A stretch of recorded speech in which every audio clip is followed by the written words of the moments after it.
เอามันว่านี้รถจักรยูจุกที่นำหันแลนมาที่ย่งแห่บนเลนที่จอมหันเอารถจักรยูจุกแปะนำหัน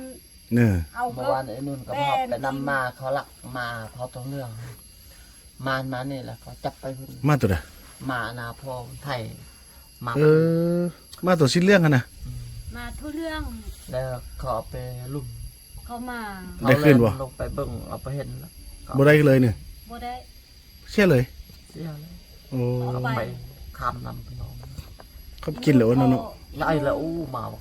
อืม มาอีอู้บ้านแกลนเขาก็คัก อีอ้นซินมาตัวนั้นน่ะอีซื้อตัวยัง อีอ้น อ้นนั้น อีอ้นนั่นแหละ เนี่ย ไม่อ้นนั่นแหละตัวเสีย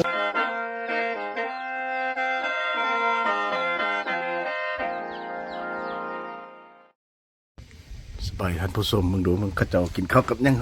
ก็เป็นเท่ามีแกงผัก แกงผัก สลีแกงผักนี่สตับไก่เนื้อผักยังนี่น่ะโอ้ไล่อันเนาะ อัน ยันมาอื้อเด้อ น้องอึเด้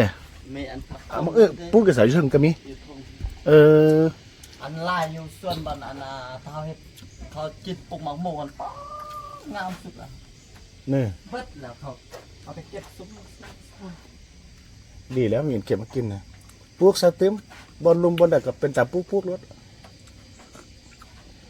ซื้อแกนผักเอาปุ๊กเอาไว้พอได้เก็บผักกิน คือว่าในปุ๊กเนี่ยก็บ่ทันได้น้องกินได้ อยู่ในนึงกับปรับไปพุ่นปรับมาพี่บันไดปกติแล้วนี่แห้งยาอยู่พี่เขาไปให้พี่แต่ อืม จักเป็นอะไรจำงาน ตกปุ๊กไว้เอาผักนะเอาเนี่ยตกปุ๊กไว้เก็บแล้วพอได้กิน บันไดพิษยาเนี่ยตายแหละเขาไม่มีเงินมีทำซื้อเขากินแหละ อืม เนี่ย ทำมันนำไปแล่นขึ้นกัน น้องประนำโอนเงินให้เขามานั่น5 ล้านนะก่อนแบบเราบ่เอาหุบค่อยใส่นะนั่นเขาว่าผิดเดี๋ยวว่าเงินละว่าน้องประนำมันเอาเขาตรงเรื่องเขาใส่แล้วเอาหุบเราใส่แล้วมันผิดตัวนี้นะแล้วนี่แลนไปแลนตื้ม นั่นอีกอย่างดอกเราเฮ็ดขึ้นเนี่ยทำได้เฮ็ดแรกแล้วสุดท้ายตรวจแล้วมีเวลาเลยเนาะไปอยู่คนไล่คนเดียวเนาะคือว่าได้เบิ่งอันน้อยนี่เด้คือมาบ้านแล้วกัน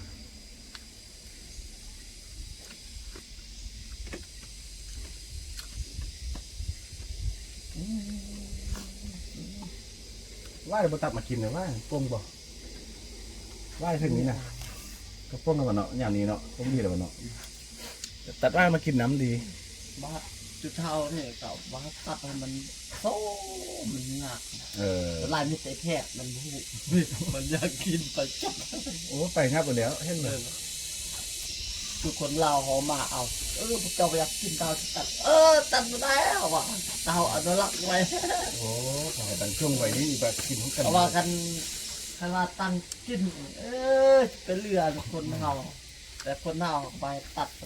เอาไว้มันงามมันสู้ เราค่อยย้อนกินเท่าน้อยเอาเนาะอันนี้มาพันยากเลยเด็กเขาตัดคันถ้าตัดหมดแบบเนี้ย มันน่ะมัน มันสมบูรณ์ปงมาไม่โอ้นั่นดีเนาะตัดได้แล้วก็จ้องไปกินได้ ตัว ป นี้ ง มันตัวนี้มันปงมาแม่ตอนคอยหามา ต้องงับหมดเลยตอนนั้นว่าจะเป็นนอนนี่เขาก็เอาเลยนะ ตรงนั้นอยู่เขตนั้นงามจุเขาอยู่ส่วนบางหมู่เขาไปอยู่ป้อไปตัดฟื้นเขาเห็นงามปัดเลย แต่เข็นแล้วอยู่นี่ยังมีไล่อยู่เนาะไล่ ย่างเสร็จเข็ดนี่นะบอลมีไหวนะโมนี่ เวิร์กนี้นี่ อยู่แคมป์นั้นมี4-5 ต้นเป็นใหญ่ ตัวนี้กับซอนออกมาตัวใดเป็นนอกละ คนเฮาเนี่ยพวกมัดละไป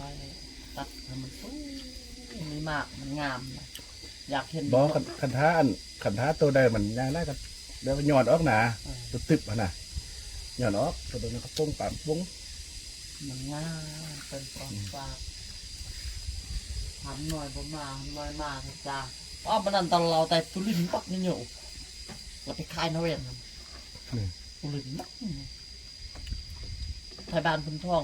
สิได้เงินเท่าได้นึงเฮ้อเนาะ จ้ะไทยบ้านพุ่นทองว่าเอาเงินให้มันล้านหามันไปขายเลยเอาเงินจ่าอยู่มุมหินไปขายอยู่บ้านนาเวนพุ่น โอ้ล้านห้าบ่เอา เราไปขายไม่ได้ว่าสำนันหมด บ่ได้ดอกนายดี2-3แสนก็เอาซื้อเนี่ยเอาเราปอกนึงแล้วก็แล้วซื้อน่ะ เพราะว่าสดายไปจื้อพาไปขาย กันถ้าไปค่ายให้พอใดเด้ถ้าไปค่ายแล้วซื้อเหล้าซื้อเบียร์5 บาทพร้อมนี่คือได้รายได้ว่าสะดวกสุดนะที่จริง มันจะไปรูละล้านไหน อืม เป็นประมาณมง4 โลเลยเขาว่าประมาณ4 โลเนี่ยมันสารหับเลยดิเขาว่าใส่กระเป๋าเป้ ไปค่ายนาแวนคนนึง แต่อยู่น้ำผึ้งไปขายหน่อย อันใดไล่ให้แค่นเด้ก็คือสิบ่ โอ้ ได้ ย แล้ว สูงสุดก็8 แสนต่อล้านนี่แหละ บ่กล้าลาหรอกเนาะ นั่นคือไอ้คูณกับกันเนี่ยหมู่สิหมู่นี่เต็มเป่าเขาคันเขาอยู่พาไปขายต่ำสุดลำดับ2 ล้านนี่ได้เขาใช้เหล้าประมาณก็6-7 แสน เนาะแล้วก็เอาเหล้าเฮาได้เนาะแทนเหล้าแทนกับซุปมาสิก็บ่พอแซ่บเด้นะ ซื้อเบียร์อยู่บ้านอันนะคนท้องน้อยเนี่ยฟองล่างนะครับพี่ นี่ซ่องล่างก็สิล่างละ2แสนปลาย3แสน6แสนแล้วเนาะก็สิได้บ่7แสน8แสนปานนั้นเนาะ แน่นนะแล้วออก โอ้ ไปปิดแต่เราไป เข้าก็บอกที่โอ้ โอ้ได้เงินซื้อเหล้าซื้อเบียร์เลี้ยเข้าซื่อ ฟองล่างเรื่องเขายินเขาบอกเขาออกไปยินเขาว่าเราซื้อเบียร์ฟองล่าง มันสิโจรรูดแล้วนะคนน่ะ ถ้ามันจะ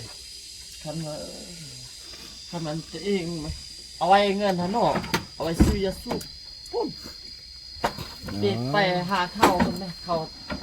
บัดไปพุ่นไปได้ยังไปตอนเขา สิได้หยังเป็นแต่เหล้ากินผู้เดียวเท่านี้ เปแต่เราไปสิเมนอีเพื่อนมาอีมีว่ารับเปเราไปว้าตก หลับแล้วเด้หลับง่ายเนาะ มันให้สิเบิ่งกันมันให้รับเกียร์สิครับ อืม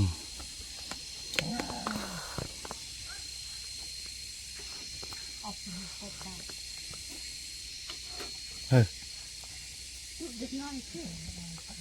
เข้าไปซะเข้าไปอยู่ดีตีเขาเลาะแล้วเขาไปเลาะครับเลาะทางใดโอ้ไม่เท่ามีก็กินเขาวไล่อยู่ครับบตุยเนาะ โอ้กินไล่ขนาดเขา นี่ เป้เรากินข้าวพวกไล่ก็ค่อยก่อนน่ะคือว่าแน่บ่เป็นเสือตุยเนาะ พ่อในของสุดเขาเขาจะไปท อืม ำล่านี่เขากับสาวลีนเขายอมอัน ซาเล่เดี๋ยวผมว่ากินไล่แล้ว เออ ฮักบตุยเนาะลี่เนาะ ยันบักตุ้ยเขาสุดยอดเก่งนะครับ กินไล่แล้วบตุยเอ้ยกินไล่แล้วแม่ลูกอ่อนกินไล่ตัวแห้งแล้วเอานมให้ลูกกินเนาะ ลูกก็กินนมนำเด้อันนี้เนี่ยโอ้บ่มีนมอีเอิดยังกินข้าวราดแล้วบ่ตุยจ้อยคือเก่าดูแค่น เป็นหนัก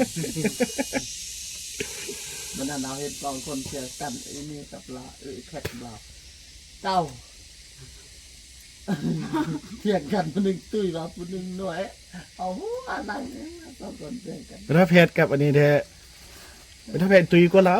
โอ้ตุ้ยอู้ อันนี้จ้อยไม่เท่ามีอ่ะ แต่อีเมนเนี่ยจะเป็นอายแพทย์เป็นอาย เป็นท่าแพทย์ ถ้าแพทย์เป็น อื อาย มเอ้ย อันนี้น้องเนี่ยเบิ่งกระหงเนาะแต่ว่าจ้อย แค่นั้นชื่อไอเกี่ยว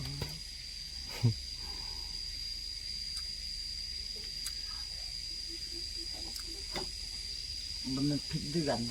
เกิดทำหน่อยเอ้ย ตั้งเสือเบิ่งไหมจะดูเหมือนผู้ตุยจากคนเนี่ยนะ มันตุ๊จ้อยเบิ่งเอลีเสาลี ติ๊กกับจ้อยเขากับจ้อยน้อยพันเขาจะต้องน้อยหมดนะพันแค่พันน้อย ขันออกไปอยู่ป่าแห้งว่าแห้งหาดอะดีจะไปแล้วเสาลีหูควาย อยู่ป้ากระถาก็แปลงก่อเขาไปเจอนาดีเนาะ แต่เขาแปลงมาแต่ซ่าตอนอยู่ป้าน่ะนี่แต่เขาแปลงกับสติ๊กมาแต่ไส้ บ้านนี้เอาไป เออ ต้องมาเอามา นี่ พอเปิดโทรศัพท์เห็นคลิปเราตอนเราเกียนบุญรอดนะเนาะ อืม ป้างามแท้ว่าถือกระห่มสีแดงนุ่งสีแดงน่ะข่อยนึกจะป้ามันเพิ่นงามแท้เว้ย ตอนเจียอยู่นี่แหละอยู่บ้านนี่แล้วแต่บุญนำท่างามเหมือนนั่นน่ะเป็นแต่งหน้าบ่งามแล้วก็ เอาเบิ่งป้าจับกระห่ม อืม ป้างามแท้ว่า อืม เอาเบิ่งไปเบิ่งมาเอาถามน้องอันนี้มันเปลือเอาพูดแล้วถามเลยว่ามันเฮา แล้วก็สลีแต่งก็งามหมดแล้วนั่นนี่เนาะช่วงนี้บ่ได้แต่งซื้อเรามาเอาลูก วินี่บ่ได้แต่ง แต่งเท่านั้นลูกเลี้ยงลูกน้อยอยู่เนาะจำนี้ก็งามแล้วแหละคนงามแล้ว ทำนี่ก็พอแล้ว คนงามเลิศ อิ่มแล้ว จังไปกินมื้อแรงตึ้มยังบ่ ยัง เอามาเผ็ดใส่เราบ่กิน เผ็ดพด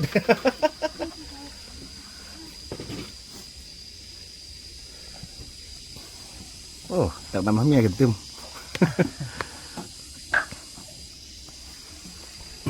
โอ้ควายเราเลี้ยงควายนะมันควายโอ้ควายปลาอ้าวตุยเห็นตุยว่าควายเขาได้เลี้ยงเราเลี้ยงดีว่าแสดงว่าเนี่ยเขาเลี้ยงอยู่ป้าเลยมันกินเนี่ยตุยดี แล้วเขาปล่อยคือตะกี้เขามักปล่อยหล่อทงแล้วเขาก็ไป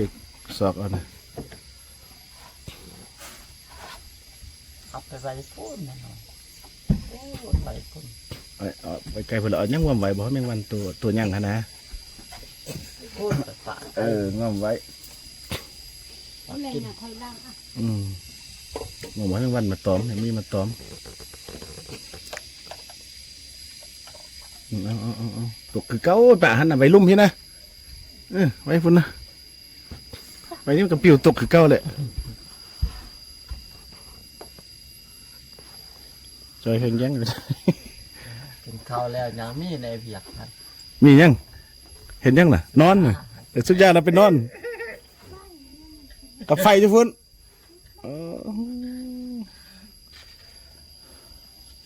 กินแค่เราสุดยานบ่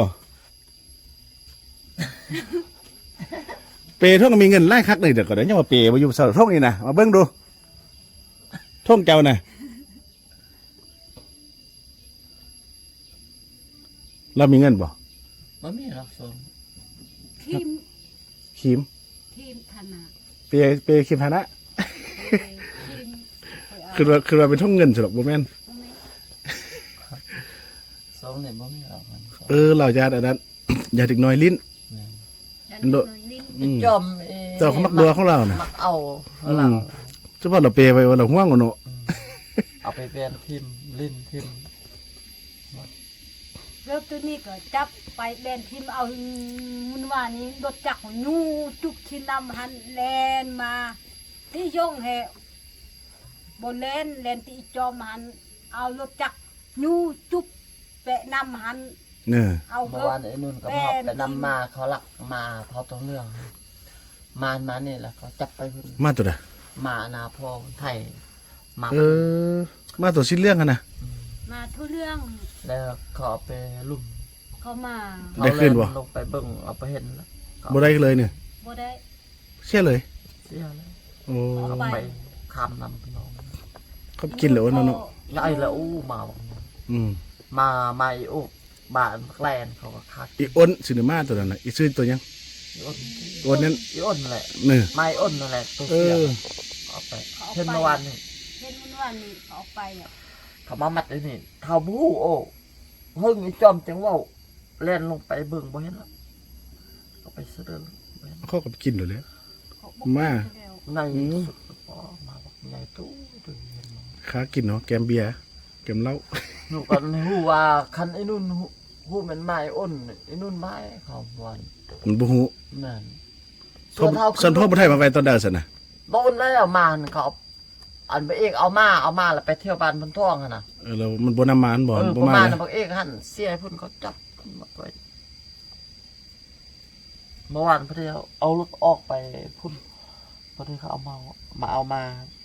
เขา ยินแต่จอมเมามันอุ้ยอีอ้นก็ อืม เขาเอาไปแล้วเขานำไปบ่ทันเลย บ่เห็นหรอก แล้วอีนู่นก็ข้ามไปมันว่าหันไปโลทำบ้านที่คุณท่องว่าบ่เห็น เห็นเหรอ บ่เห็นเขาไปฮู้ อ๋อเข้าไปเสียงมันมาเหรอ แม่น ก็คงหานำไปเอาเด้